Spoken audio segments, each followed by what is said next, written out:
International Media TV. Television that listens to you. Hi, I'm Johnnie Burrell. Welcome to the program.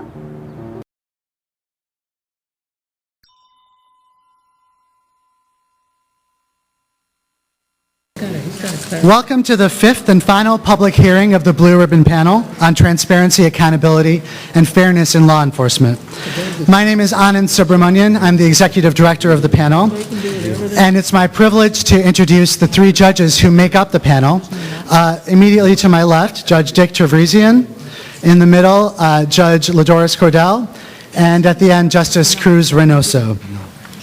Before we get started, I'd like to give a very quick overview of the panel's scope and responsibilities. In the wake of the discovery of the San Francisco Police Department's text messaging scandal last year, District Attorney George Gascon initiated the panel as an advisory body to his office. We are an independent and autonomous body. We're not supervised or directed by the DA in any fashion. Over the next hour, we'll hear preliminary high-level findings and recommendations from 8 law firm working groups who have been working on a pro bono basis for the past 7 or so months, investigating the department in the following areas: stop searches and arrests, personnel, use of force in officer-involved shootings, internal discipline, external oversight, Brady processes, culture, and data. The goal of today's hearing is to present these preliminary findings to you, San Francisco community members, and to hear your ideas, thoughts, and recommendations for consideration for inclusion in our final report. No draft report has been distributed to this point. We expect the final report to be issued within the next few weeks in late May or early June. To that end, the judges have agreed or decided to withhold their questions and comments from the law firm working groups until after the public comment period to ensure that we have enough time to hear from the community. We also have comment cards that are available at the table in the front, and if you could raise your hand right now if you'd like a comment card to fill out, my colleague Nisha will be happy to distribute some of those. Thank you, and my colleague Lewis in the back as well.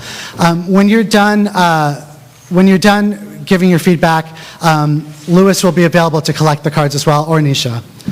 And Lewis and Nisha, can you just raise your hands one more time? Thank you. You can also email the panel at sfblueribbonpanel@mto.com. It's the address on the screen. Between now through Thursday, May 12th, 4 ideas and recommendations that you would like to be considered for inclusion in the report.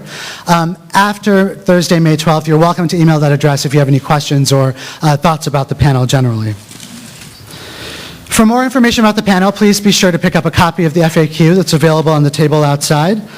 Please also sign up for our mailing list available outside if you're interested in hearing news about the panel, including a distribution link when the final report is ready. With that, I will turn it over to counsel to the panel, Jerry Roth, who will share a brief overview of the investigatory process that each law firm working group went through throughout their investigation. Thank you. Good afternoon. I'm Jerry Roth with the law firm of Munger, Tolles & Olson in San Francisco. I've been acting as the general counsel to the panel. As Anand indicated, you'll be hearing summaries, high-level summaries from 8 working groups, law firms that have been working on a pro bono basis with respect to the various topics that Anand listed. I just wanted to talk briefly before we get into that process about the process that those law firms used. The firms have spoken with a large number of witnesses. We were tallying them up, and they number over 100 witnesses have been spoken to and interviewed. They include representatives of the police chief himself, the district attorney himself, the OCC, the Office of Citizen Complaints, I should say, the Police Commission. In fact, all sitting members of the Police Commission have been spoken to as well. We've spoken to a number of sitting and former police officers, as well as others in the community. We've spoken to several representatives of the community to get their input as well. In addition, the working groups have reviewed literally thousands of documents, public documents, both obtained from public sources and obtained from the police department and other agencies through public record requests, as well as documents from around the country in connection with other investigations of this nature. We've also spoken to, the working groups have also spoken to subject matter experts on a number of issues who have volunteered their time to assist us on the various issues that the working groups have been looking at. The working groups have also done a ride-along with the San Francisco Police on several occasions. They have spoken to the Police Officers Association. The president of the Police Officers Association, the POA, was interviewed. We've also had a number of public meetings in which we have gotten input from the public, and we hope to get some tonight as well. So thank you very much for being here. With that, we're going to turn it over to the various representatives who have been engaged in that process in order to give, as I say, a high-level summary of their findings to date, both to the public and to the judges, and afterwards we'll be looking forward to your comments. Hello, my name is Danielle Coleman, and I'm a member of the working group at Morrison & Forrester, which was responsible for looking into SFPD's stop, searches, and arrests. Today, I'll provide a brief and high-level summary of some of our findings and recommendations. In sum, our investigation revealed that SFPD's written policies prohibiting biased policing are generally in line with best practices, but statistics as well as anecdotes from the San Francisco community indicate there are racial disparities in stop, searches, and arrests of blacks and Hispanics. First, I want to give you an overview of some of our findings and recommendations regarding data collection. SFPD has written policies requiring officers to collect traffic stop data, but some officers' compliance with the data collection policy has been lacking and inconsistent. For example, in 2014, officers failed to collect traffic stop data in 26% of the Office of Citizen Complaints cases with sustained findings. The overall percentage of missing traffic stop data is likely higher because the OCC only evaluates traffic stop data when they receive a complaint. One of our recommendations related to this area was that the SFPD should implement a system to monitor officer and supervisor compliance with the data collection policy. Next, I want to provide you some of our findings and recommendations regarding data and statistics and that happen to show disparities in stop, searches, and arrests for blacks and Hispanics. Our analysis of SFPD arrest data from the California DOJ's Criminal Justice Statistics Center shows that 43% of all arrests during 2005-2014 period were of blacks. Likewise, a racial profiling assessment presented to the Police Commission by the SFPD reported 47% of all arrests were blacks during 2009-2014. We also looked at the SFPD's E585 traffic stop data for 2014 and 2015, which was recently published online. In an interest of time, I'll just focus on our analysis of the search for traffic stops. We found that blacks and Hispanics were more likely to be searched than any other group following a traffic stop. The San Francisco Chronicle recently published its analysis of SFPD searches with consent in the last few years, which showed that black people were 8 times more likely to be searched with consent than whites after traffic stops, and Hispanics were searched with consent almost 4 times the rate of whites. Our team also analyzed the SFPD traffic stop data for searches without consent, and we found that black and Hispanic people had the highest rates of searches without consent. We also looked at what's called the search hit rate, which is the rate at which searches turn up contraband or evidence. Experts have stated that a lower hit rate for searches of a racial group suggests the police cast a wider net when it comes to that racial group. Of those searched without consent, we found that black and Hispanic people had the lowest search hit rates. For example, in 2014, officers only recovered evidence 33% of the time from black people, 41.9% from Hispanics, and on the other hand, officers recovered evidence 74.7% of the time from whites and 83.5% of the time from Asians. These disparities in the search hit rates may suggest SFPD performs non-consensual searches of blacks and Hispanics under pretext or with lower levels of evidence. Some of our recommendations related to these findings are that the SFPD should make its stop data, including demographic information, publicly available on a monthly basis for accountability. The city should engage outside researchers or consultants to regularly analyze SFPD stop data. Next, I will address the community perspective. As you heard before, we talked to a lot of witnesses in the community, and witnesses shared countless anecdotes regarding unwarranted stop, searches, and arrests of blacks and Latinos, and disproportionate stop, searches, and arrests in minority neighborhoods such as Bayview, Hunters Point, Mission, Tenderloin, and Western Addition. Witnesses also stated that SFPD engages in aggressive policing practices rather than community policing. In addition, there were reports of stop and frisk practices, but it's unclear how widespread these practices are. We heard varying reports from SFPD officers. Some officers say that the department is not engaged in racially biased policing. For example, an SFPD officer for the Tenderloin pointed to the high percentage of minorities in the neighborhood as a reason why officers might stop a high proportion of minorities. Some of our recommendations for this area include SFPD should engage in community policing and community outreach, such as in more foot controls as opposed to vehicle patrols, and interact more with communities in non-crisis situations. Whereas much of policing is measured in coercive encounters, such as the number of arrests, the SFPD should do more to document officer attendance at community meetings and events. Lastly, I will talk about our findings and research regarding to the body-worn camera policy. We reviewed San Francisco's body-worn camera policy as well as that in other cities to compare. While body-worn cameras may not completely solve policing or disparity issues, body-worn cameras are predicted to reduce the number of citizen complaints and use of force incidents and provide increased transparency and accountability. For example, in Rialto, California, the police department saw a 60% reduction in officer use of force incidents and an 88% reduction in citizen complaints after launching their body-worn camera pilot program. One of the controversial issues we found regarding San Francisco's body-worn camera policy was whether officers should be allowed to review body-worn camera footage before giving a statement or writing a report.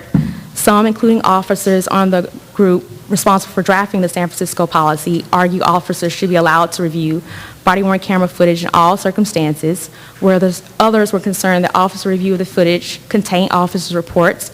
Ultimately, the draft policy put together included a number of carve-out scenarios when officers will be prohibited from viewing camera footage. This includes where officers are the subject of an investigation, and an officer-involved shooting or in custody death, or in criminal investigations, and also at the discretion of the chief of police.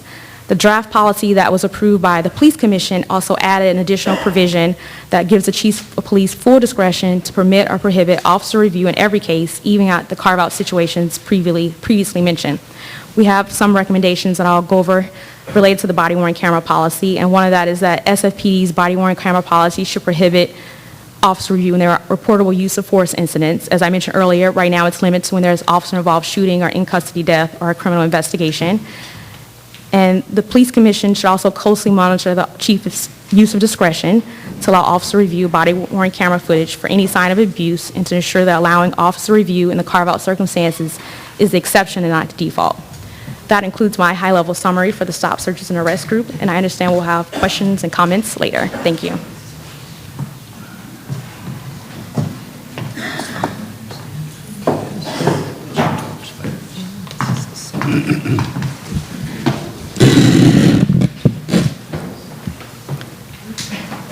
Good evening, judges, ladies and gentlemen. I'm Rachel Davidson from Sidley Austin.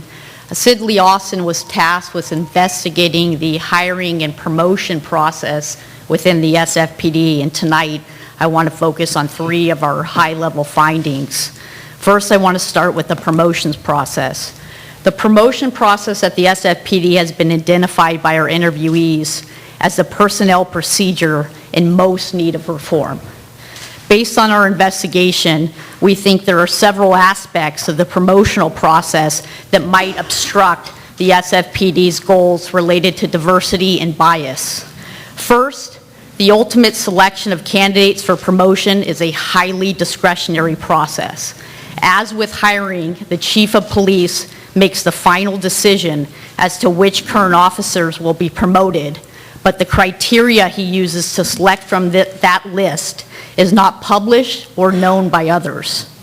When you couple that discretion with the fact that considerations of secondary criteria, which often signal important life experiences and competencies, we also think, which is also discretionary, we think there's a real potential that candidates who are uniquely qualified to be promoted will be passed over.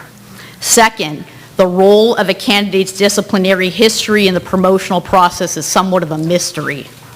We think that the lack of any structured processes by which the decision maker considers disciplinary history in the promotion process is troubling. More specifically, the lack of any written policies and procedures on this topic allows for the distinct possibility that candidates who have been disciplined for bias-related conduct will advance through the promotion process unfairly.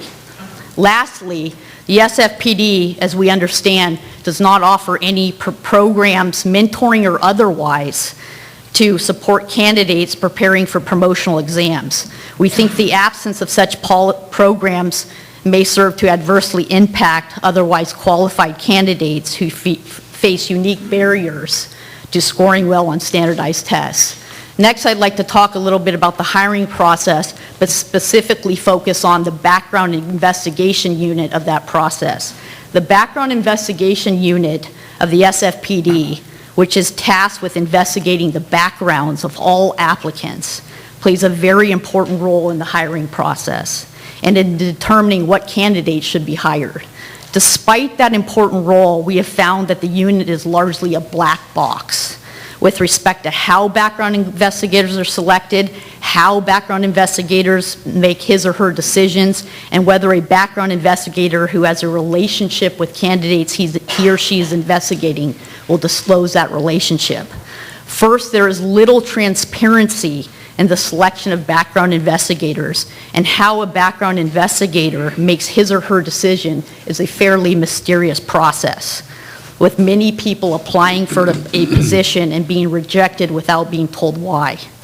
Most interviewees believed that the chief of police gives these roles out as rewards to retired officers with whom he has a close relationship with, and it is estimated that 75% of background investigators are retired SFPD officers. There are concerns that retired officers who may have outdated attitudes and racial makeups that do not represent the police force today may not be the best investigators. And in the absence of clear guidelines designed to ensure unbiased hiring, we think that compounds the problem. Lastly, although interviewees have stated that they think it's best practice, they are unable to find any formal policies that require a background investigator who has a relationship with a candidate being investigated to disclose that conflict of interest. We can think of no reason why there shouldn't be clear rules requiring disclosure in that situation. Lastly, I want to comment on the actual and perceived nepotism that has been documented within the SFPD recently. While the SFPD has explicit policies against nepotism and favoritism, we think more can be done to curb actual or perceived nepotism in SFPD hiring. As you're likely aware, there has been numerous reported incidences of nepotism and favoritism in the SFPD hiring process, including a recently leaked department memorandum published by the Examiner and drafted by Sergeant Matt Rogers, which confirmed the existence of nepotism and the correlating frustration among the rank and file field training officers within the SFPD. Our findings suggest that the incidents of nepotism or perceived favoritism being reported are not isolated incidents, but are symptomatic of a larger culture within the SFPD. I should note that the SFPD has recently adopted policies that make it easier for non-legacy applicants to apply to the department. Nevertheless, we think that there's room for improvement, and given the past evidence of nepotism in SFPD hiring, we think more can be done to eradicate at least the public perception that nepotism remains an issue. Thank you. Thank you.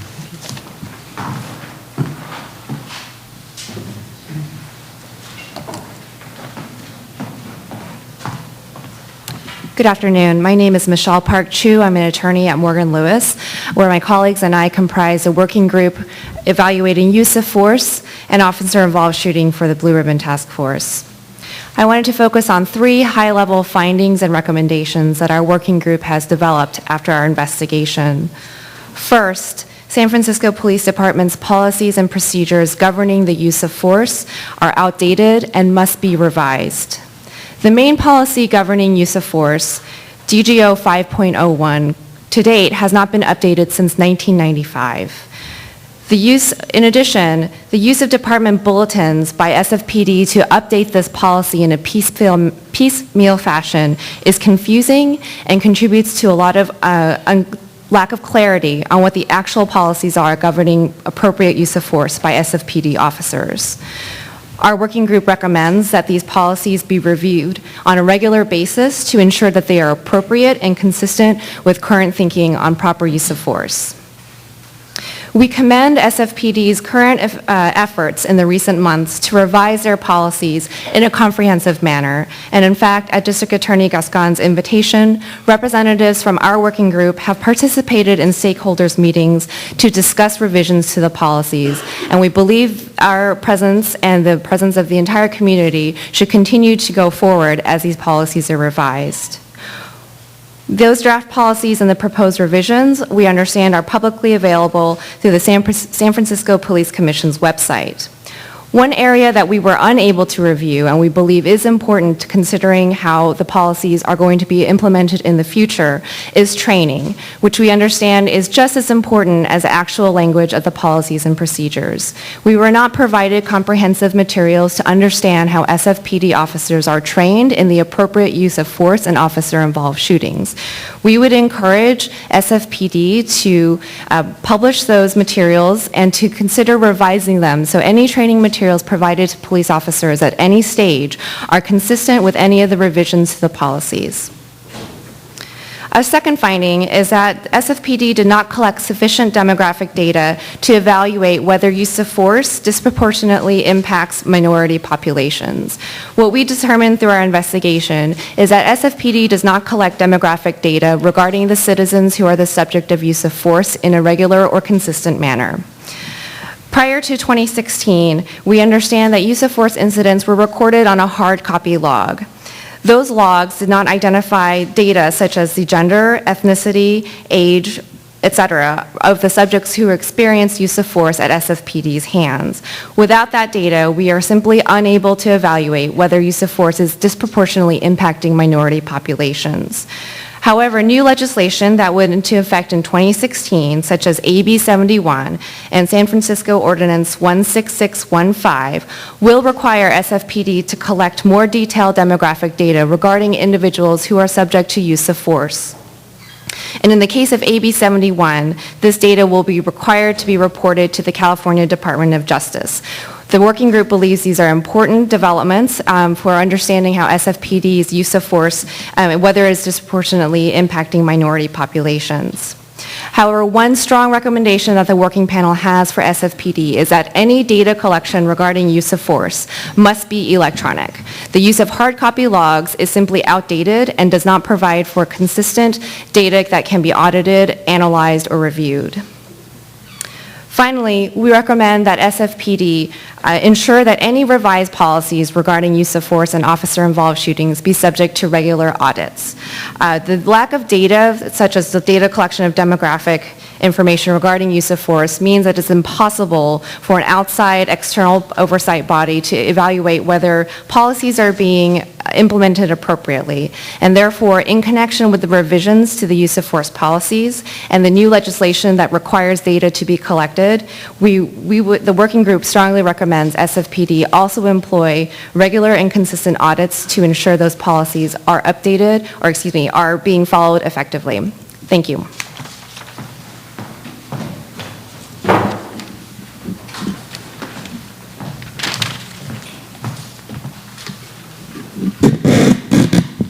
Good evening, Your Honors, ladies and gentlemen. My name is Jamie Bartlett. I'm also from the law firm Sidley Austin. You heard from my colleague Rachel Davidson about our work in the personnel area. Our second area of focus was on internal discipline and the work of the Internal Affairs Division of the SFPD. And I'm going to focus on two of our key findings tonight. First, we found that there's an overall lack of transparency in the way that the internal disciplinary process is handled, in the way that disciplinary outcomes are decided, and in tracking and following those outcomes. While there is a process in place for investigation, for review, and ultimately for imposing discipline on officers, the process in which that occurs is a black box. There are no written guidelines, so the process engaged in by Internal Affairs Division is largely a manifestation of institutional knowledge and subject to change over time, change in as officers overseeing the process come and go. It also made it difficult to understand exactly how decisions are made, how decisions are reviewed, and to ensure that consistency exists in all of that process. Disciplinary guidelines exist for discipline of officers. However, they have not been updated since 1994, and generally they are used in an ad hoc basis, applied loosely, and decisions about discipline and what discipline should be imposed seem to be based on the experience of the individuals who are reviewing that particular officer's complaint. Additionally, there do not appear to be any comprehensive tracking mechanisms. Internal discipline is tracked, but through a variety of different mechanisms and systems that do not overlap and are often not in communication with one another. So the Internal Affairs Division, for example, uses one system, but the Office of Citizens Complaints uses another, and they don't cross-reference each other in many capacities. Finally, there's not a consistent or comprehensive reporting mechanism to the public. So Internal Affairs Division decisions on discipline are ultimately not reported out to the public in any specific way or on a regular basis. So most of our recommendations focus on improving that process and having transparency to allow the public to review and provide some oversight. Our second area of focus is on timeliness. From almost everyone we interviewed, we heard a general concern that the process of discipline for officers is not conducted in a timely fashion. There were concerns on both the front of the benefit to the officer of having any investigation done quickly, as well as the public and any individuals affected by the officer's conduct. There seemed to be insufficient procedural mechanisms in place for ensuring that investigations are conducted in a timely fashion, and timeliness appears to be subject entirely to the management of the particular internal affairs lieutenant in charge.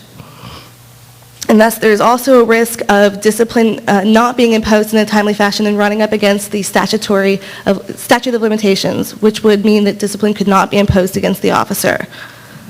We've made a number of recommendations to allow for that and also to help ensure that timeliness occurs when investigations are conducted by the Office of Citizens Complaints. Thank you, Your Honors.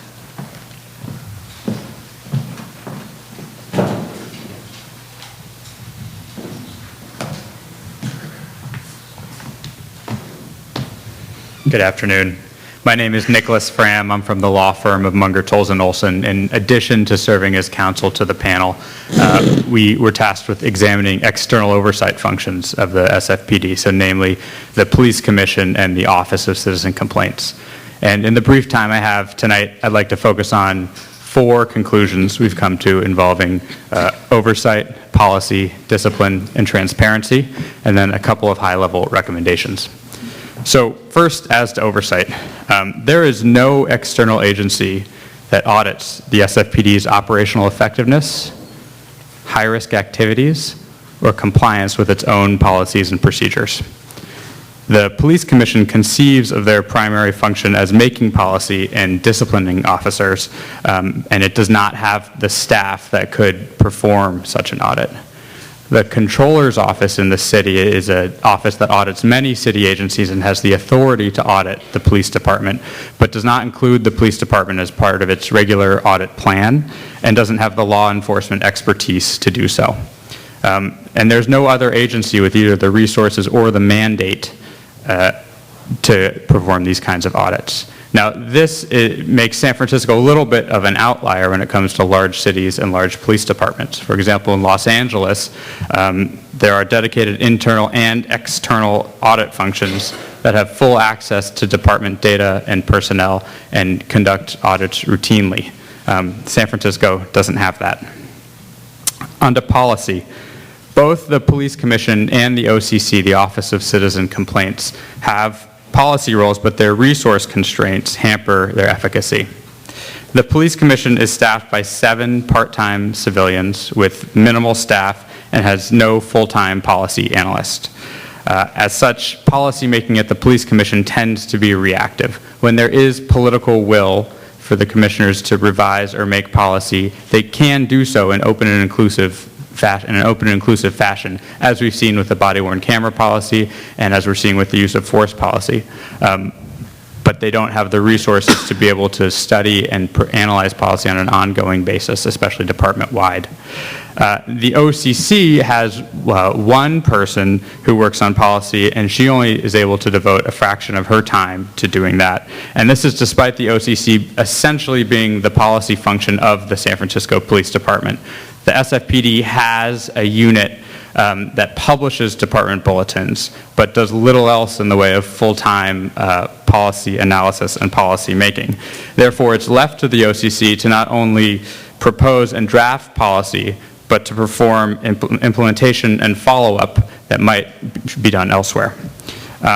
As such, the policy recommendations are only able to be focused on limited and incremental improvements.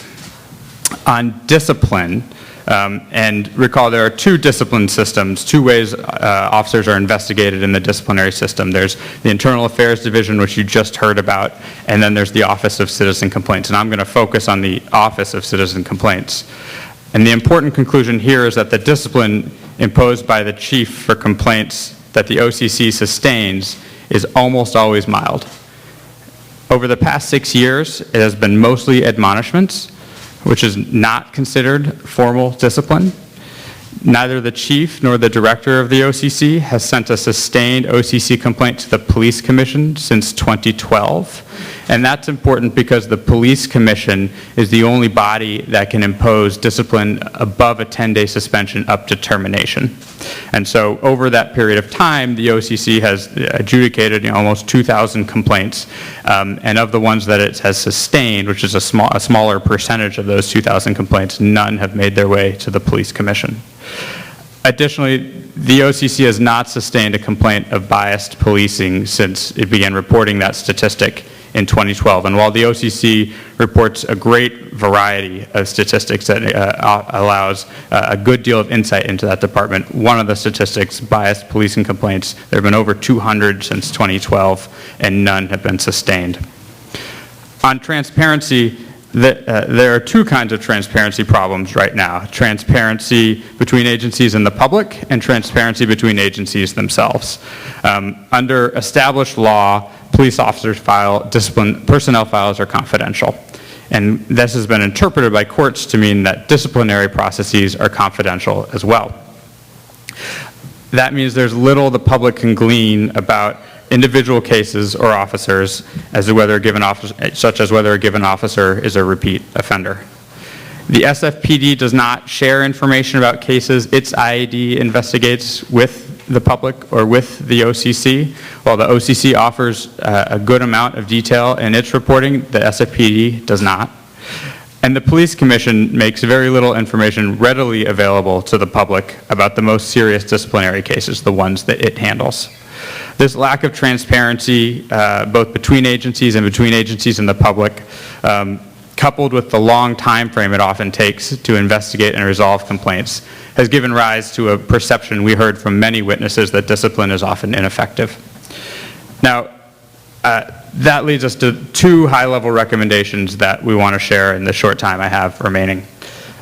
First is that there needs to be an agency that audits the SFPD. The lack of an audit function makes SF very much an outlier amongst large departments in major cities. And given the inherent barriers to transparency enshrined in state law, there needs to be an audit by an independent agency that has full access to department personnel, data, and records, and it needs to make public reports on its results. No entity audited the SFPD to determine whether there was systemic bias in the wake of the texting scandal. Second, there needs to be more transparency surrounding officer discipline. Although existing law places some significant limitations on that, there's more that could be done, such as a unified system of reporting or having the SFPD publishing statistics or anonymized summaries of sustained complaints. Thank you. Good evening, judges, and good evening, members of the community. My name is Bob Tarun. I'm with Baker & McKenzie, and our task was to look at Brady versus Maryland policies. Pull the microphone up, please. Is that better? Okay. Good evening. I'm Bob Tarun. I'm with Baker & McKenzie, and our group was asked to look at the San Francisco law enforcement Brady versus Maryland policies and compliance with that Supreme Court case. For members of the audience, the 1963 Supreme Court case of Brady versus Maryland held that the prosecution had a duty to turn over exculpatory evidence to defendants. California cases have since held that Brady material includes racially text bias messages, and that's racial bias, and that has to be turned over if the government knows that witnesses have such bias. This work arose from the fact that over 2 years ago, racially biased texts were turned over by the federal government to the police department, but they did not make their way to the district attorney's office for dissemination in court cases for 2 years. As a result of that, and by the way, no one in the police department or the DA's office or anybody that we interviewed has any doubt that those racially biased texts constitute Brady material and need to be turned over. We highlight 3 of our recommendations in the context of 3 findings. First of all, after 7 months of work, including interviews with a number of members of the legal staffs of the police department and the DA's office, as well as some other people who contribute to the process, we still do not have an explanation for why for 2 years those racially text messages were not turned over to the DA's office. We attempted to interview the officers, the police officers who would have the best knowledge of that, and they declined to submit to interviews on repeat occasions. There may be an innocent explanation of why they were not turned over for 2 years, but I cannot tell you today what that may be. As a result of our work, we proposed 3 findings, and that's having looked at the policies of the police department and the DA's office. Signally, 2 of the 3 recommendations apply to both agencies. The first recommendation is that we think that the Brady policies of both the police department and the DA's office have to have specific deadlines. Law enforcement, whether it's the prosecution and the police, have to understand that this Brady material has to be turned over timely. Otherwise, defendants do not receive what they're entitled to in order to have a fair trial in accordance with Brady versus Maryland. Our recommendation is that both agencies implement clear, mandatory disclosure requirements and with firm deadlines. Our second recommendation relates to the policies that are in place right now. Right now, the DA's office has 2 policies. One's called an external policy, one's called an internal policy. They cover the waterfront of Brady material and define it, although they don't have the deadlines that we propose in recommendation number 1. The police department has a Brady policy that only covers material, Brady material, that is found in a police officer's personnel file. We think there needs to be a complementary or broader Brady policy for the police department that covers material outside of personnel files as well as in personnel files. That could be IA criminal division investigation material, it could be OCC investigation material, or material found at station houses where there may be racially biased messages or other related clear Brady material. So we think the police department in that recommendation needs to broaden its Brady policy and clearly cover material that's outside of the formal personnel file. Our third recommendation applies to both the DA's office and the police department. We believe both need to keep statistical data on Brady allegations and findings. In interviewing the law departments of each agency, we found, despite well-intended lawyers doing conscientious job, they do not keep track of the number of Brady allegations or Brady violations. We think the implementation of that recommendation would inform both agencies about what sort of training is required, what sort of changes in personnel may be appropriate, and otherwise improve their compliance with this landmark Supreme Court case. Thank you.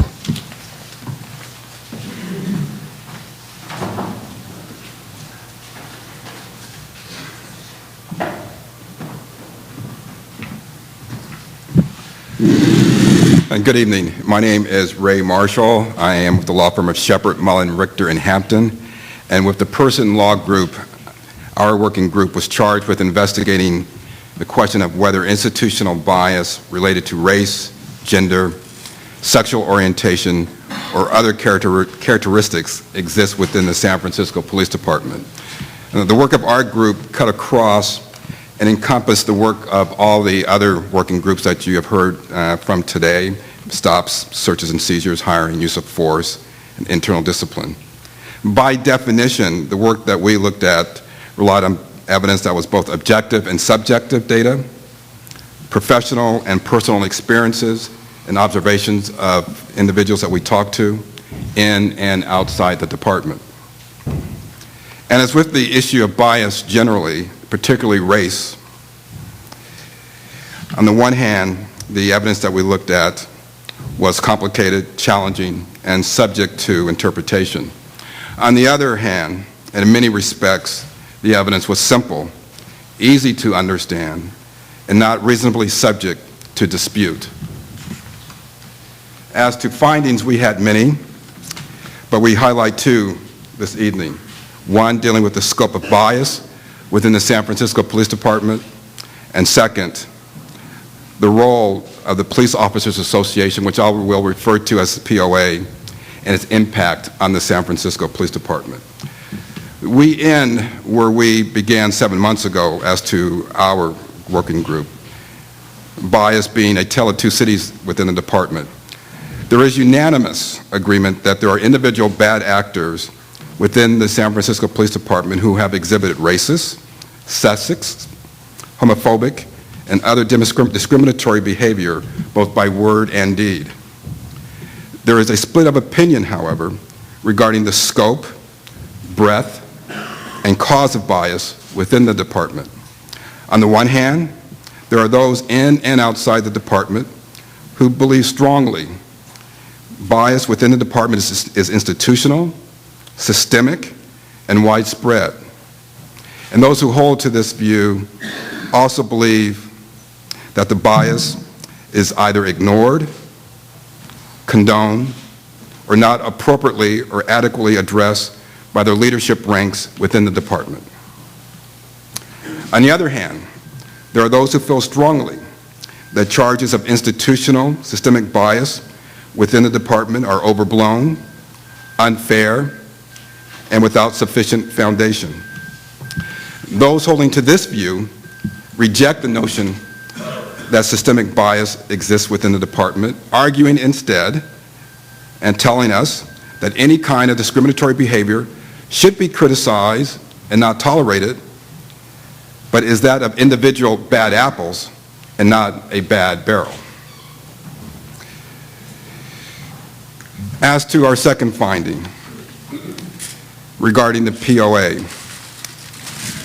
we find that the San Francisco Police Department is insufficiently independent of the POA. In addition to the blurred lines between the two, many believe that the POA's influence in and outside the department has been and remains an impediment to open dialogue and meaningful and sustained reforms to combat bias within the department. While the POA clearly rejects this criticism, the culture group believes it is fair to say that the POA's response to the work of the panel and the witnesses that have publicly testified to the culture of the department has been more adversarial and less supportive than desired or hoped for by our group. As to recommendations, again, there were many, but I will highlight four. First, create clear distinctions between the San Francisco Police Department and the POA.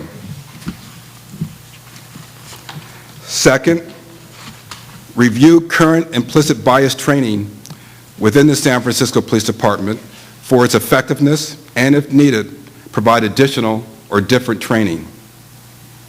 Third, reestablish regular meetings between the chief of police and police employee groups, including affinity groups, in order to improve communications and trust within the department. And last, review, and where needed, revise the San Francisco Police Department's hiring, training, promotion, and community policing practices. Thank you.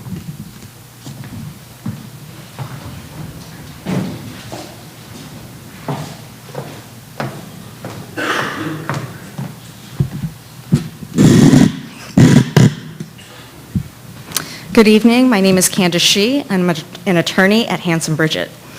Before I discuss what our team investigated, I want to start with a statistic. The San Francisco Chronicle reported earlier this year that the rate of arrest in homicide cases where the victim was white or Asian was nearly twice the rate of arrest in homicide cases where the victim was African American or Latino. This certainly raises the interesting question, was bias involved? And this was the question that my team was first tasked with. In other words, is there bias in crime clearance rates?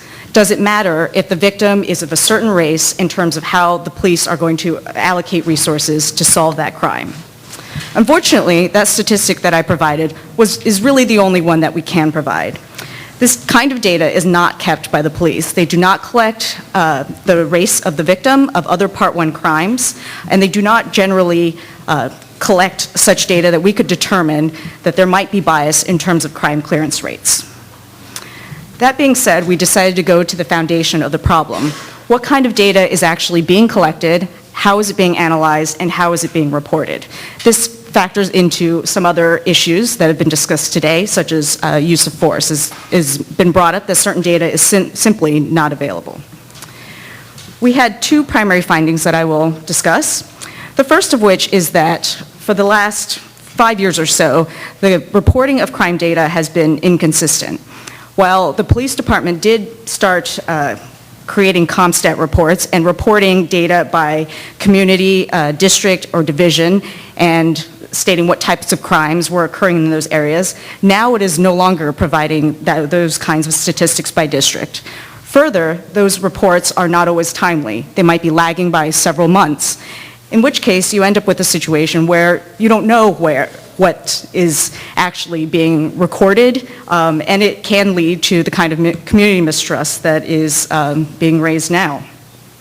There's other issues that have been contributing to inconsistent crime reporting. For example, the police department still uses what we might call an outdated cable system where data is manually collected and input at the Hall of Justice.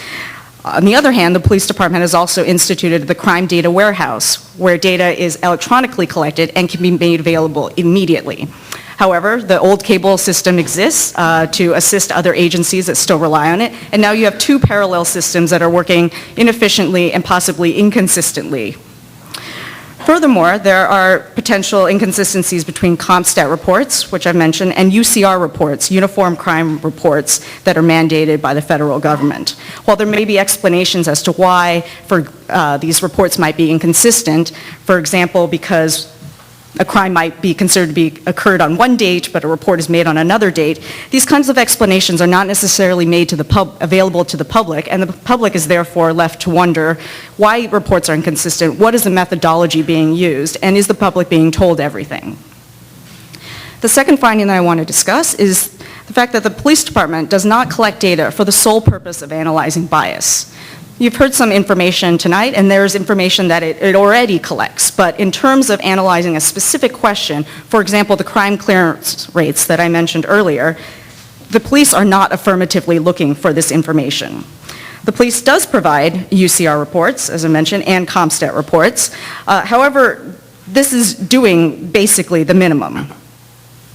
And this causes problems in terms of trying to analyze bias.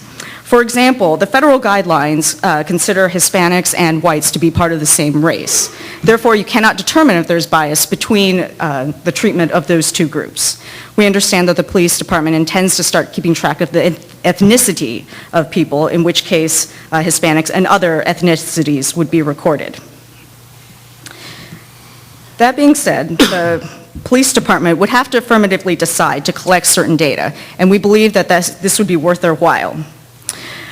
San Francisco is undoubtedly a diverse city. There are concerns about public accountability and community mistrust, and we're located in the Global Technology Center.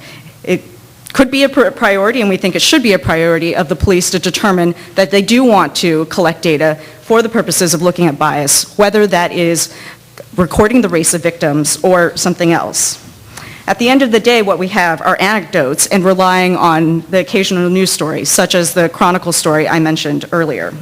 If the police department is serious about identifying and eliminating bias, it needs to collect the information to allow it to do so. Perhaps in the future there will be a way to answer the question of whether there is bias in crime clearance rates. Thank you.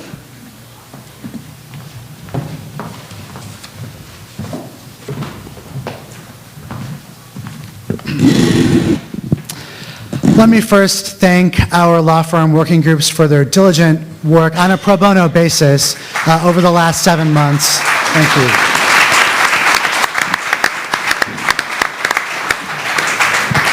They have been working tirelessly, and it's been a really, it's been a pleasure to work with them, and they've put a lot of hours into this investigation.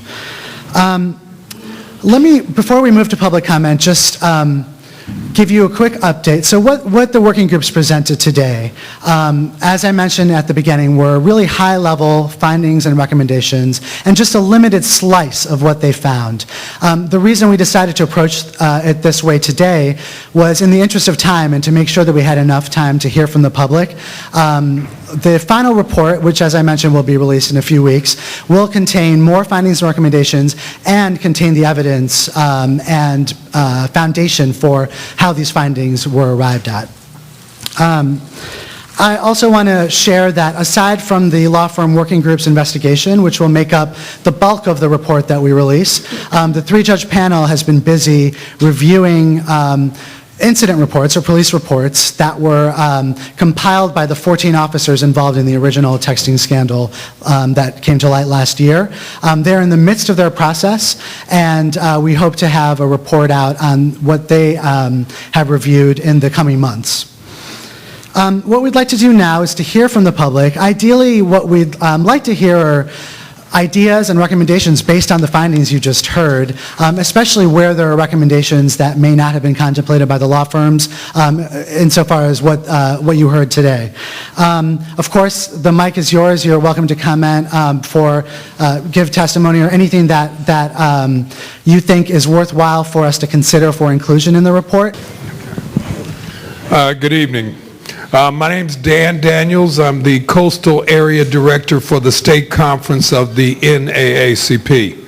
I also oversee the activities and the work of the San Francisco NAACP.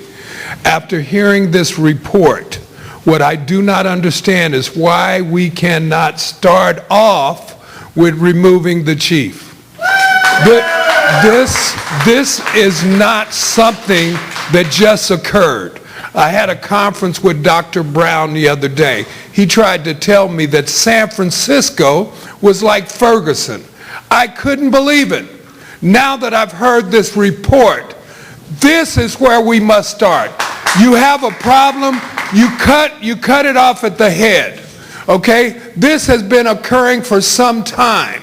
We go back to the other individuals that were putting out the racist text. I've lived in this city. I've worked in this city. I was a parole agent in the city of San Francisco.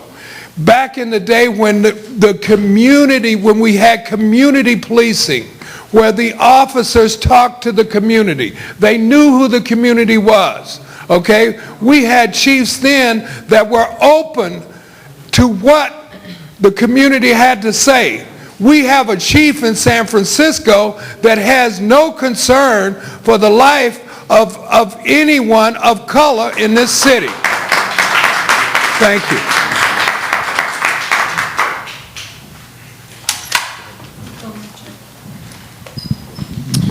I hope that some serious looking into the investigating of the hiring of these officers with a low IQ of 105 and below.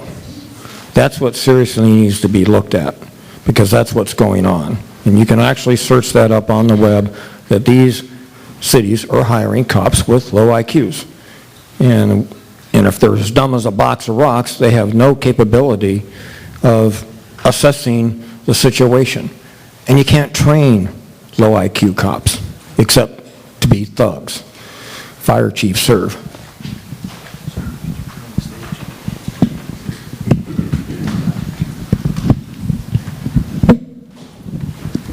How's that working?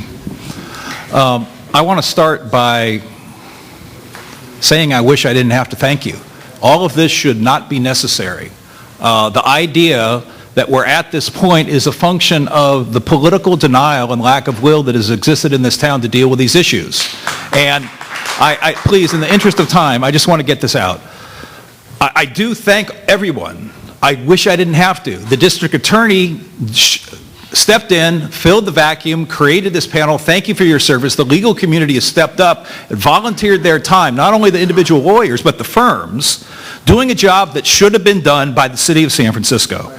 So that's point one. Point two is, my name is John Crew. I'm retired now. I worked for the ACLU Specialized in Police Practices Project for decades, both locally and nationally. I thought I had lost the ability to be shocked. I'm shocked. I mean, I am completely shocked at the degree, the scope, and let me speak as a taxpayer and a parent of this town. We have the highest paid police chief in the country. We have one of the most generously compensated police forces. And I actually support that. It's a difficult, dangerous job, and Lord knows the cost of living is really expensive here. But part of this, in addition to all of the violations of people's civil rights, are we getting the public safety bang for the buck? We have invested in professional law enforcement. What we've got is the worst kind of amateur hour. Let me make a couple of recommendations. The particularly discouraging things is much of what you heard tonight were issues that have come up in prior decades, and indeed were addressed in prior reports, and there are policies on the books of the department to take care of these that are not being followed. I do not want to prolong this process because Lord knows we need action. But if there is time and there's the possibility to possibly in your final report make some effort to document why this has happened before, prior reports and recommendations, prior policies, so there can be some sliver of hope for the public that this time it will be different. That this will not be yet another report that will go on the shelf and gathers dust, but will in fact produce action. Finally, the overriding concern, thank you for your time, is the lack of transparency. These sorts of problems exist in an environment of secrecy, right? With greater transparency, greater light, I don't mean this personally, but it's like cockroaches in the dark. You shed light, they scatter. We have far too much secrecy in this state around police records and particularly accountability and discipline. There is a solution that has been presented. State Senator San Francisco's own Mark Leno has proposed SB 1286 that would begin to open this process up, sponsored by a number of great organizations. It has been endorsed by the district attorney, by the public defender, by a majority, overwhelming vote of the Board of Supervisors. The city of San Francisco is on record supporting it. 3 out of the 7 commissioners have endorsed it. Mayor Lee has not yet endorsed this. The chief of police has not yet endorsed this. None of the 4 mayoral appointed commissioners have endorsed this. They have come into a process. They brought in the U.S. Department of Justice to engage in collaborative reform, and they say, well, we don't have enforcement power, but we can have the Court of Public Opinion enforce this. Right now, the Court of Public Opinion is legally blind in this state. If they want the public to believe this, they will support SB 1286. There's flyers out there. Thank you for your patience and your work. My name is Karen Fleshman, and like my friend John Crew, I am a taxpayer and a mother, and I am appalled. Is there anyone in this room? Is Mayor Lee in this room? Is there a single supervisor in this room? Is there a single police commissioner in this room? What I am most upset about is that those are the folks who are supposed to be holding the police department accountable, and they're not even here to listen. I am a supporter of the Frisco 5 hunger strikers. And let me tell you, they didn't just one day decide to go on hunger strike. They have been at every police commission meeting. They have been at every U.S. Department of Justice listening session. They have been at every meeting of this body to testify. We have petitioned Kamala Harris to investigate. We have petitioned Loretta Lynch to come in and do a pattern and practice investigation. We've asked District Attorney George Gascon to charge the police officers with murder in the cases of Amilcar Perez Lopez, Alex Nieto, Mario Woods, and now Luis Gongora Pat. And no one has listened to us. You have to imagine that after Mario Woods, SFPD was on its best behavior. The department tried to release the new use of force policy, right? But immediately the Police Officers Association fought back and issued its own use of force policy on April 6th. That very night, we testified at the Police Commission that another police killing was imminent. The very next day, the police roll up in the Mission District and within 22 seconds of getting out of their car, killed Luis Gongora Pat. Now, I'm not going to be like Chief Sir, who when a police killing occurs, does not simply state the facts and say the rest is under investigation and immediately render a judgment over whether the officers involved have violated the law. But I will say this, it's hard to believe that any officer who begins shooting within 22 seconds of arriving had any intent of following the department's own use of force policy. I ask everyone in this room, every single taxpayer, every person who cares about San Francisco to speak out about this, okay? This is not some fringe issue. This is an issue where if I have a dispute at home and I need to call the police, I don't know if those folks just sent some racist or homophobic text.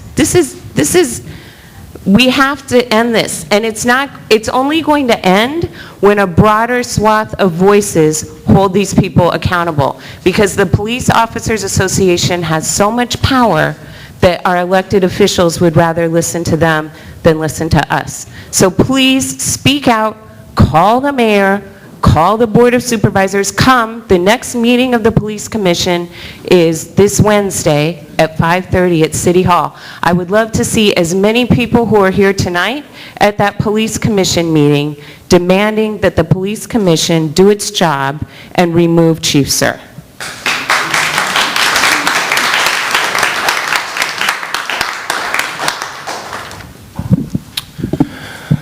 Good evening. My name is Jeremy Miller.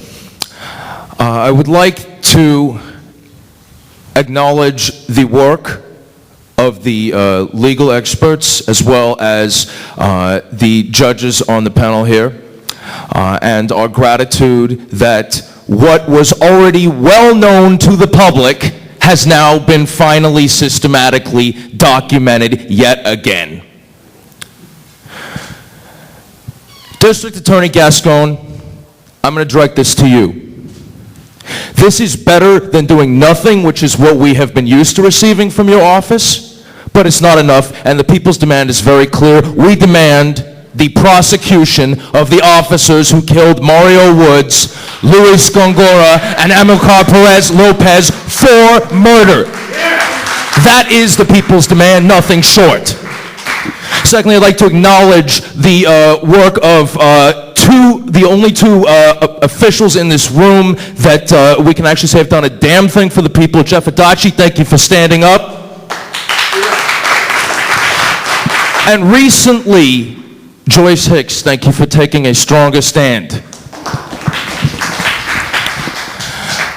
Again, there is nothing surprising. Something that was surprising to me that I heard this evening was the allegation that there is no external oversight body for the San Francisco Police Department. In fact, the community has developed its own very, very adept external oversight of the police, but we have no power allocated to us by the city and county of San Francisco, and instead are subject to dog and pony show bodies that we are told we need to respect when they constantly lie to the public and render absolutely no accountability services to the public. And this needs to change now. This is the true calls, these are the true demands of people such as the Frisco Five, which were referenced by the last speaker. In addition to oversight of the San Francisco Police Department and actual action by the San Francisco District Attorney's Office, it should also be noted the nexus and complete lack of accountability overseeing the San Francisco Sheriff's Department. There's not even so much as a commission overseeing them. And I would highlight two cases in particular. The case of Antolin Marenko, who was beaten brutally by the San Francisco police in his arrest. His neck was broken. And then he died at 850 Bryant on October 3rd of 2014 after multiple reports of being tortured in jail. Second case, Darnell Benson, who actually was beaten to death at 850 Bryant 6 months to the day after Antolin Marenko died. Darnell Benson was arrested by the San Francisco Police Department, taken to 850 Bryant, from which, during a non-violent incident, from which he never returned, the Sheriff's Department claim they released him from custody, but he never made it off-site. He was brutally beaten, died in General Hospital a few days later, and the San Francisco Police Department doctored their paperwork instantly, claiming it was a detention, not an arrest, despite the fact that he'd been taken to jail. So this is the culture that we're living in. And we don't need, as much as we appreciate your dedication, your time, your hard work for everyone who has put the work in to document this, the people did not need this. We know what's going on in this town, and we demand real accountability now, and if we do not receive it from any of these bodies, we will take it.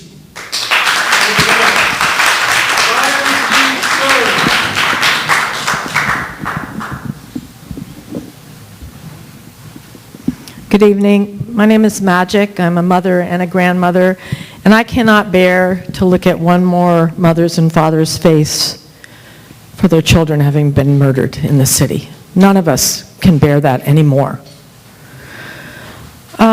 We need to fire Chief Sir. Now, you know, David Campos and people on the police commission have said that's not going to solve it. We're not ignorant. We know that is not the solution, but that is the necessary step to regain the faith of the people of San Francisco. Chief Sir must go. It changed the whole energy and connection between community and police force in Richmond, California. There's an excellent example, I'm sure you're aware. I have some specific suggestions. Oh, I do want to thank the people who did the report to show what we know, that the OCC and the police commission basically have no teeth, no independence, no investigative power, and not enough staff to do a damn thing. So the other thing I continue to say is I want no weapons on patrollees walking through our neighborhoods. If they are afraid to walk through our neighborhoods and be part of the community, they should not be in that community. It's done in England. We always act like that couldn't happen in America. It can, and it should. And just to let you know, I'm compassionate for all people. You know, the police officers are ruining their bodies with 40 pounds of this violent equipment that they carry around on their hips. I sat next to a police officer and asked him what was wrong because I could tell he was in pain, and that's what he told me. So we also need them to be trained to recognize mental illness and then to call in mental health workers. We need them to introduce themselves to the people that they deal with that have mental health problems, ask their name, ask if they can help, and stop coming on with aggression and weapons as they step out of their cars. We need anybody who is a veteran to be specially screened because they probably have PTSD. We also need to stop having the circle of cops from one department to another that have killed people or abused people or cost cities millions of dollars in lawsuits, then move to the next police department. They're just moving around. So also, I talked, just before I came here, I had a conversation with Susie Loftus, the head of the police commission, and we were talking about the fact that I said after every killing, we have seen Chief Sir come out and show evidence that basically says the police officer was not guilty, or officers. Now she said, well, this is part of the procedure, they're supposed to make this report. But let's be clear, they never bring forth any evidence that makes the police look guilty. Never. So it isn't being used to release information to the people. It is being used to try to start the steamrolling of saying that these men are innocent. We cannot do this anymore. We care about each other. You're hearing a lot of anger, but as I continue to say, underneath that is incredible grief. We can't live like this. We can't be treated like this anymore. It must stop.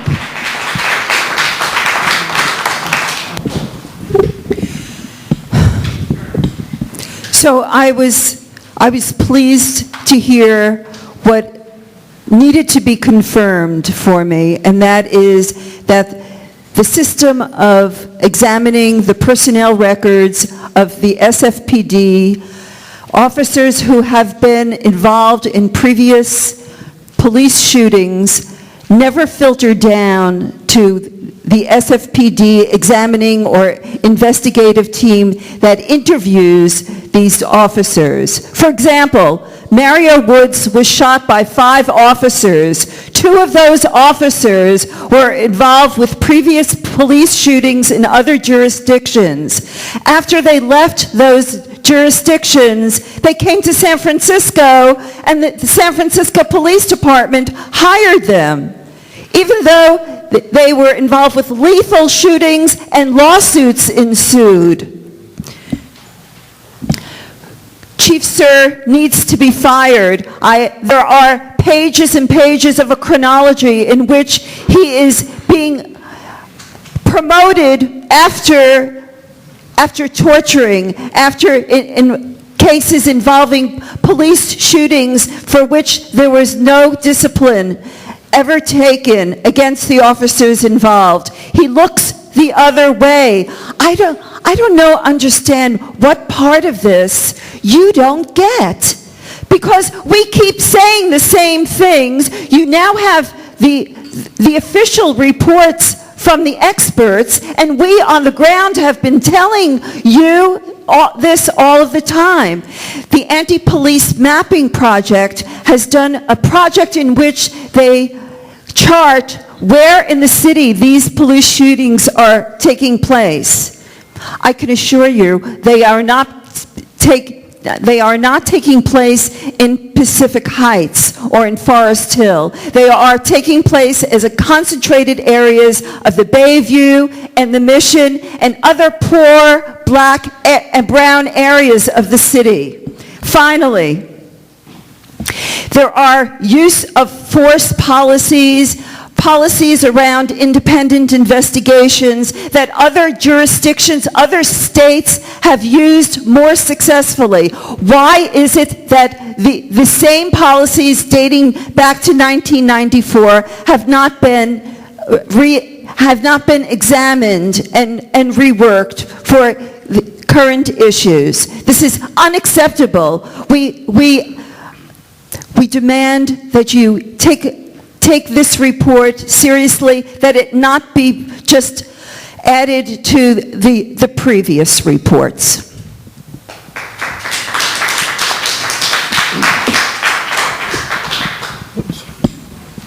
Yeah, hi.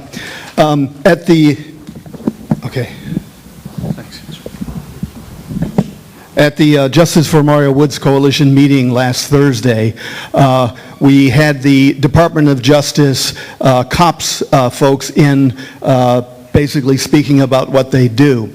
They were asked point blank, do you do reviews? Do you do investigations? And they said on 3 times, no, we do not do investigations, we do reviews. If you look at their literature, they review, they analyze, they do a whole bunch of stuff, but they do not investigate. And yet, the mayor the chief of police and the POA have all been selling what they do as an investigation, basically promoting to the people of San Francisco a bald-faced lie as to what the Department of Justice does. The cops folks.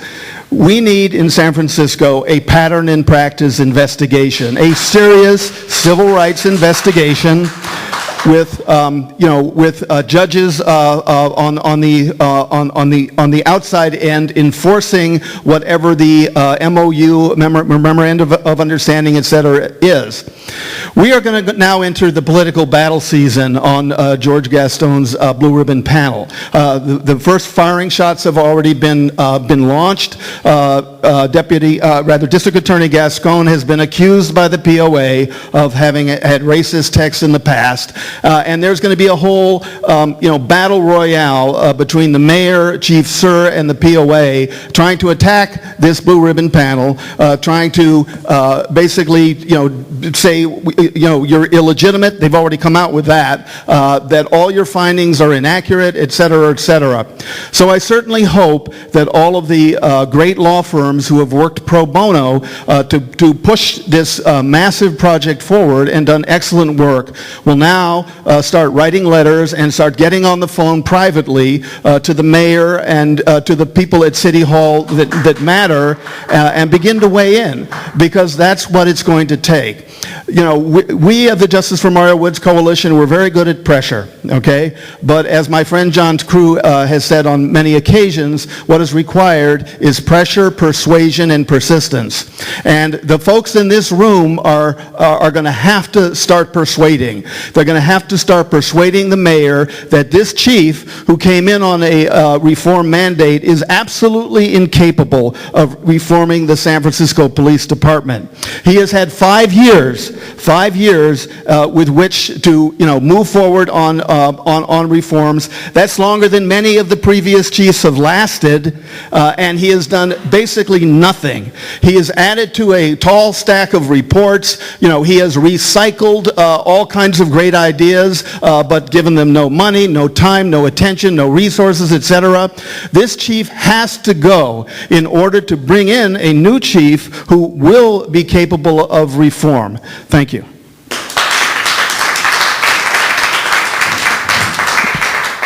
Good evening. First, I want to thank all of you 3 judges for serving. This is a wonderful gift to the city and county of San Francisco. And I also want to thank District Attorney Gascon for getting the grant that allowed this to move forward. Mayor Lee would not provide funds for him. I think all of us should thank and be appreciative to the good officers in the police department. Dan Lawson, who is a retired police officer, is the Director of Public Safety at the University of San Francisco, where I worked from 1978 to 2015. I arrived in San Francisco in September of 1975. So I know they're good officers. I don't know if you know about what the governor of New York has done. He has instituted a mandate that the Attorney General of the state, not the Attorney General of the city or a locality, must investigate all shooting in the state of New York. This is something that I'm sad that our governor and our Attorney General Harris have done nothing about.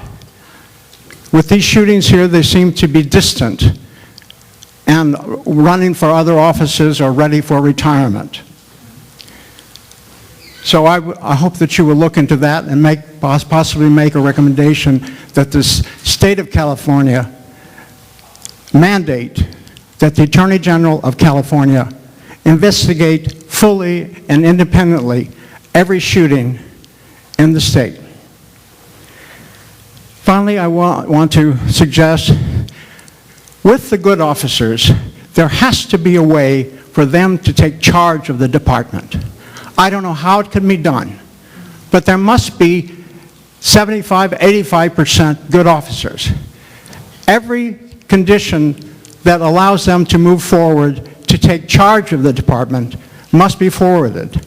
I spoke to one officer about the Mario Woods situation, and this officer said to me, well, we go along with the flow.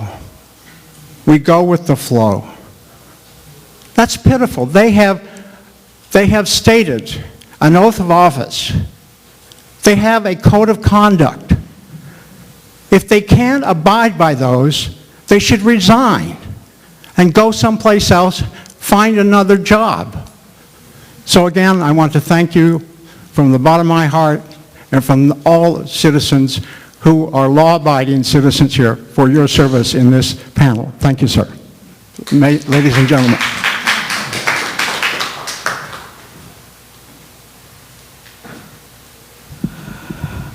Good evening.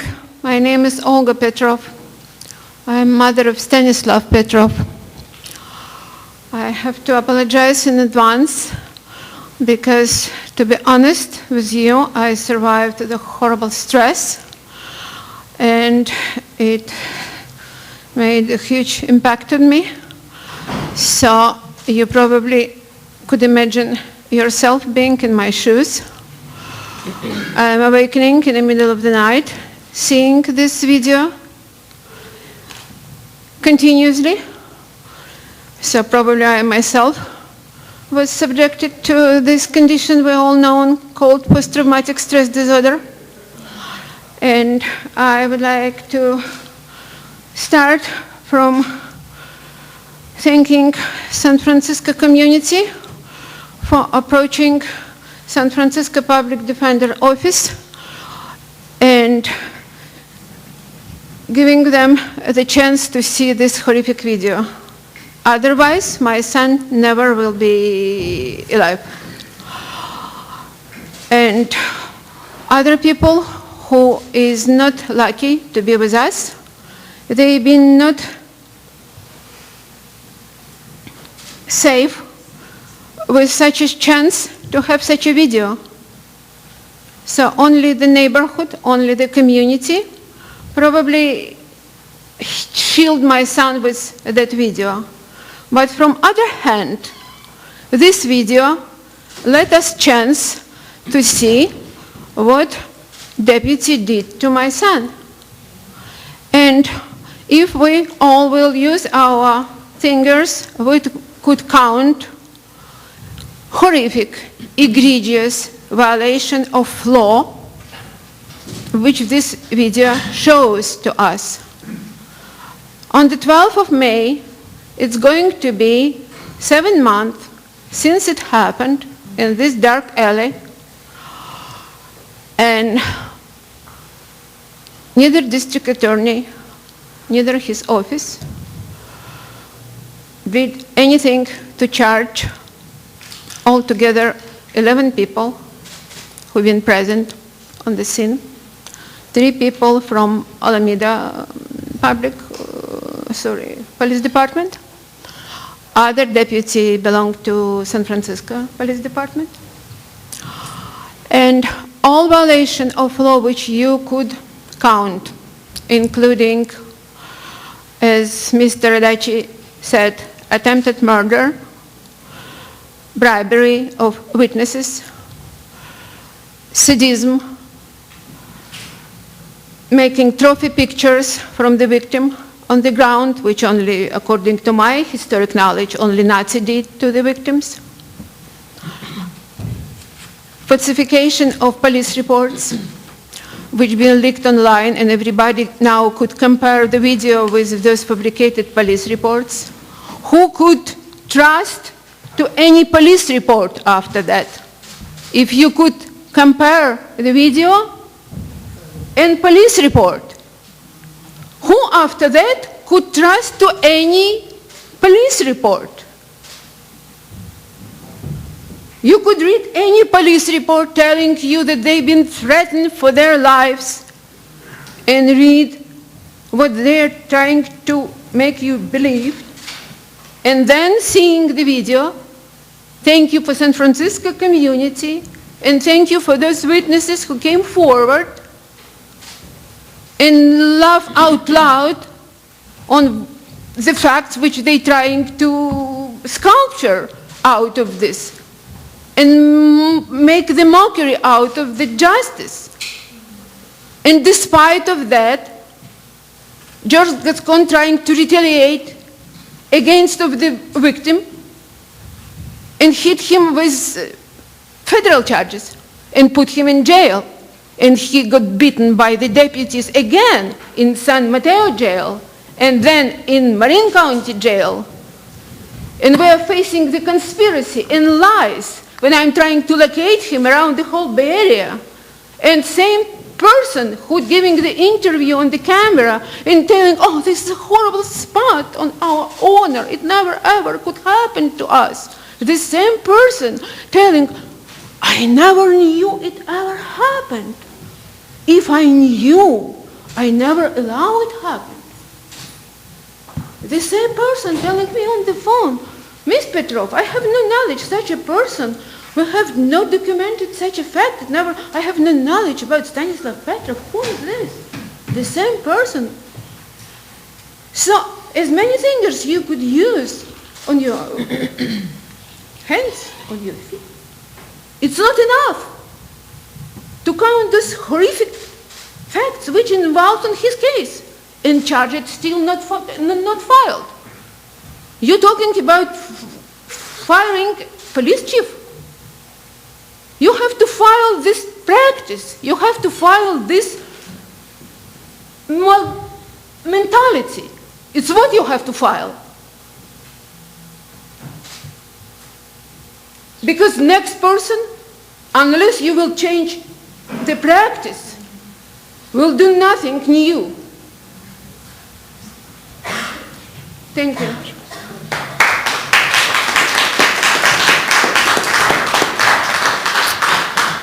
Good evening. My name is Jeff Adachi.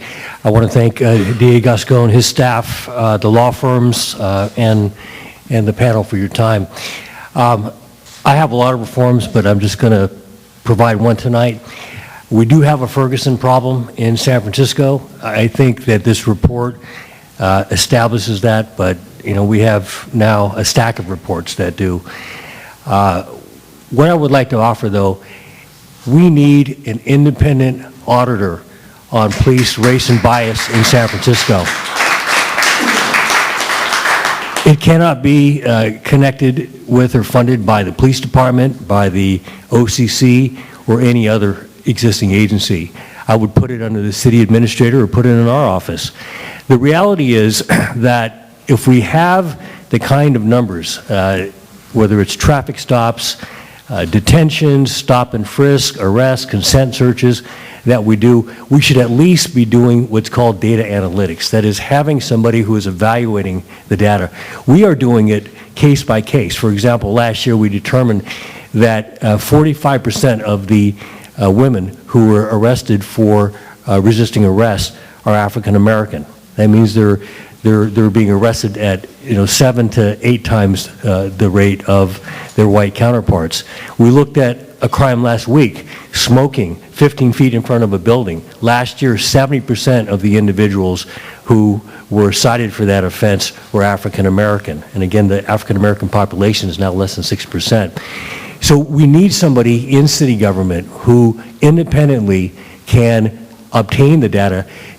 Talking about the problems in collecting basic information, this is called a 585 form. If you look back at Lori Friedell's report in 2007, she says the same thing, that they're having problems. I know that Joy Six and the OCC and the police department are trying to do a better job of disciplining officers who are not collecting that data.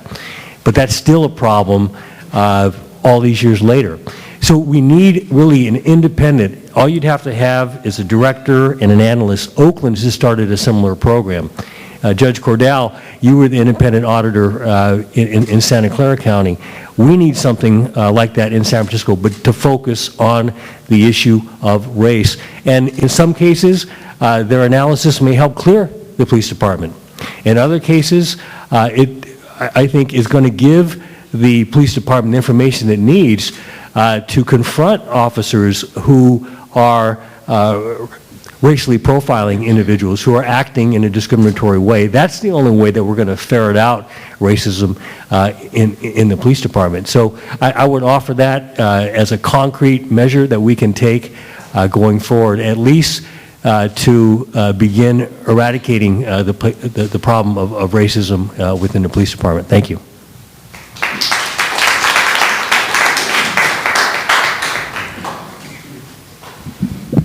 My name is Dr. Frank Williams.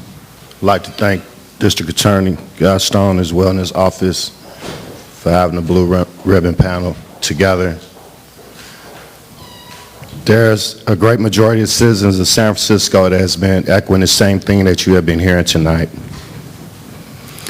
We want a civil rights investigation. We just don't understand, we can't get NAACP to file one. We can't get any of these criminal justice systems to file one, and we want a civil rights investigation upon the San Francisco Police Department. It's not about how many good cops there is. There's too many spins being put down from tasers to good cops when people have been killed. People are dead. There's no explaining suspects who do not possess a firearm. They may have a knife, they may have a baton, they may have a piece of steel, but do not possess a firearm that they shoot beanbags at for a limited amount of time that discombobulate the person to the point that they walk away and they get a headshot first. And then 22 more bullets follow into the body as it lays on the concrete. You have Nieto that was shot at 59 times. They claim it was because of a taser. You have Mario Woods who was shot at 22 times, excuse me. We're talking about 109 bullets that's being justified on people who did not have a firearm. They did not have a gun. Right after you guys left here, we have a homeless guy. We got a homeless guy after Chief Schur and his African American Council and the police commissioners all got together with their reforms talking about distance and time and all this stuff. Right after that, a man got killed in 30 seconds. Only 7 beanbags fired at him. He did not possess a firearm. Why is it that the governor could sign legislation for a police bill of rights that just exalt them until like they just cannot be touched? We want murder charges. I'm here representing Justice for Mario Woods Coalition. We were the ones out in the forefront of this thing, bringing attention to the media, bringing attention to the people. And now you are seeing spinoffs. And if you witness today what happened, Friday night what happened in City Hall, if you witness today what's even going on in San Francisco State, we are tired of racism, we tired of social control, we tired of nepotism that's going on through the departments. Even you guys talked about the Brady bill. You guys, the Brady list, you guys even know who the police are, who's been doing corruption and still working. You panel know it. Y'all know it, they won't even tell us. And these people are riding in our streets. Hello, my name is David C., and I'm a resident in the Western Addition over here. In my 60 years of life, and I have 2 grandchildren, and I had never ever had any run-in with police, okay? Never. David C., TSC. And, but I care about my community, and then just recently, I had a first-time exposure to police, okay, and I completely empathize with people who got involved in police brutality because, you know, as an Asian, people normally don't think that Asian is, you know, I don't think I get any racial profiling except that I'm an Asian normally considered as peaceful people, so I never had anything all my life. But just 3 weeks ago, I was unfairly took it out of a very peaceful meeting by 2 police officers in which, in that meeting, I have, all my neighbors was involved over there, and I've been in those meetings for, I've been to, in the last 10 years, I've been in those meetings hundreds of times, okay? So they all know me, okay? But all of a sudden, the two police shows up and asked me to go out, okay? Since I have no exposure with police whatsoever, I don't really know what to do either, okay? Because I didn't know that, but some of the people who got exposed and say, oh, you better go out with them right away, okay? So I went out there, and then right over there, I have my notebook. They say, they asked me to raise up, and then I'm afraid that my notebook will be gone, okay? So I just want to put it on my backpack, and they said, no, you got to go out. And then they right away, I mean, they got very physical with me, okay?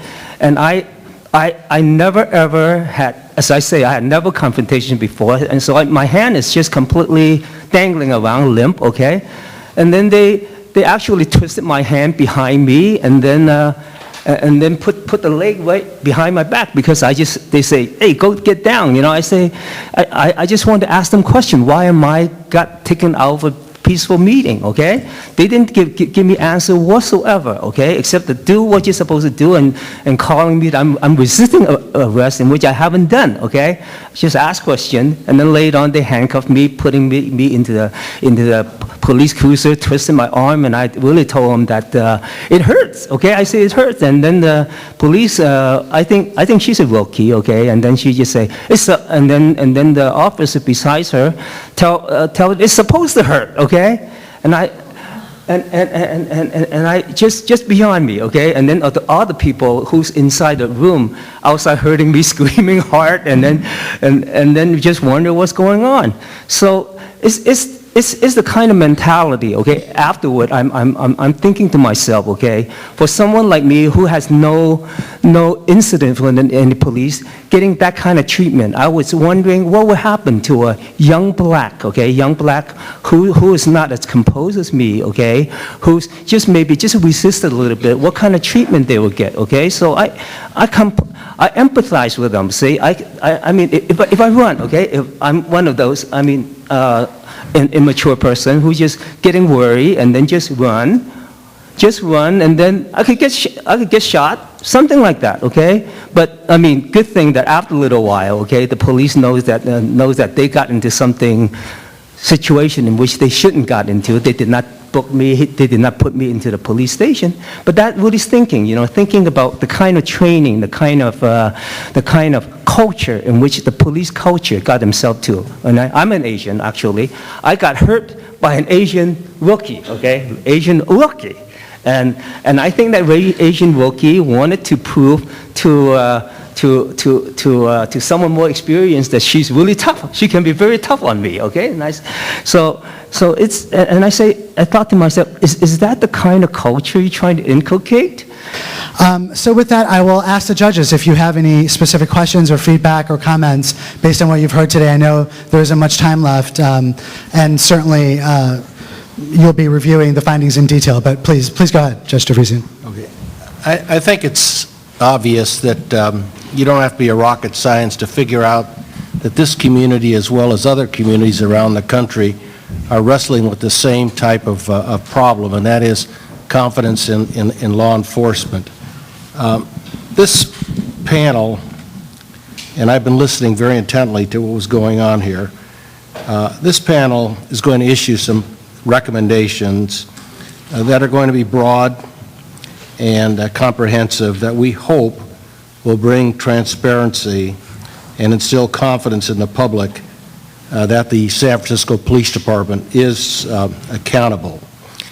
And it's incumbent upon the department to protect and serve with dignity and respect. I understand that.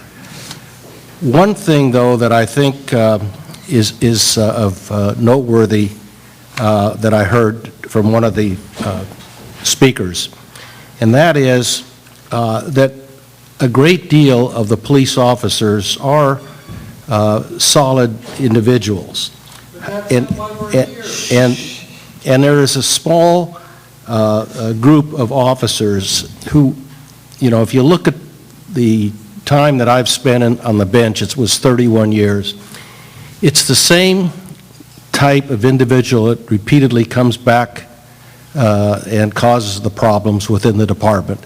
And the department doesn't really address those individuals, and they're allowed to fester and cause a cancer on the entire department. Another speaker said something here today that I thought was very important, and that is that we have to re-examine, I'll use a more stronger word. I think you have to revamp the present system of internal affairs investigations and open up the personnel records of the police officers for both sustained and unsustained complaints that are made against them, and in that way you'll find out who the bad characters or the bad actors are, because they repeat over and over again, and the departments, the management, the command staff allow this to go on over and over, and this is what I think causes a lot of the distrust and mistrust that the public sees. One of the things that I hate to see is, that I find very troubling, is the fact that the command staff will tolerate this kind of activity without doing something. And I think when the records, the internal personnel records of a department and its police offices are open up for public scrutiny, that you'll be able to identify those individuals that are consistently causing the problem. But for anybody to deny that you have a problem is foolishness. There's a serious problem here, serious problem in other jurisdictions as well. I served on the Blue Ribbon panel that analyzed the Los Angeles County Sheriff's jail abuse problems, and as a result of that investigation, the sheriff resigned, and there were indictments that were issued and convictions that were obtained by the federal government in the county of Los Angeles. I also served on another commission just recently, which was the Blue Ribbon Commission for the county of Los Angeles, where we investigated the foster care of children in Los Angeles. And at the end of that commission, there were indictments issued, and there are 4 social workers now that are standing trial for murder. So, these commissions take time, and it's part of the process because you can't rush to judgment. And I think when we issue our report in the coming weeks that you'll see that it does have broad and comprehensive recommendations, as well as it does put out the issues that we found to be extremely troubling. I was particularly impressed by the comment by one of the speakers that, can you hear me? Okay, thank you for telling me. I was particularly impressed by one of the speakers, in fact, the third speaker, who indicated that many of the officials here that are in denial in terms of what's happening with the police department and with the relationship of the people of this city and county with the police department. And indeed, I'm concerned about that because you heard the summaries of the lawyers who come from large law firms who have been investigating the various matters that you heard about. And they will put that down in black and white. Then the question is, will the public officials, the higher public officials of this city and county pay attention to it?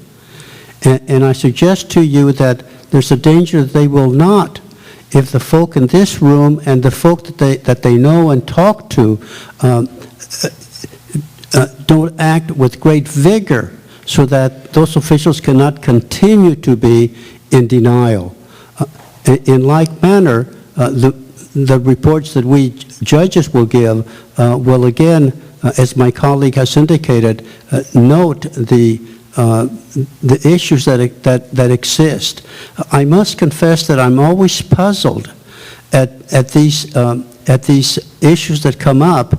I happen to be a member of the U.S. Commission on Civil Rights, and we had hearings throughout the country, and we heard similar, I'm sorry to say, episodes and realities in other cities. And yet the police, to be able to solve crimes, must usually depend on citizens to come forward with a complaint and with the facts. That is, the police cannot do a good job if the community doesn't have confidence in them. So it would seem to me that it's of primary importance for the police to indeed have the confidence of the people. So when that confidence is not there, as so many of the speakers have indicated this evening, it would make it even more difficult for them to do the job that they're supposed to do. So I'm confident that the report that we will issue and the report that you will receive very soon from the various lawyers in the law firms that have been investigating this now for many months, and I'm sure that they will be as frank as the speakers have been here tonight about some of these issues. But then it'll take the political force of the people of this county and city to make sure that those in charge simply don't ignore those reports.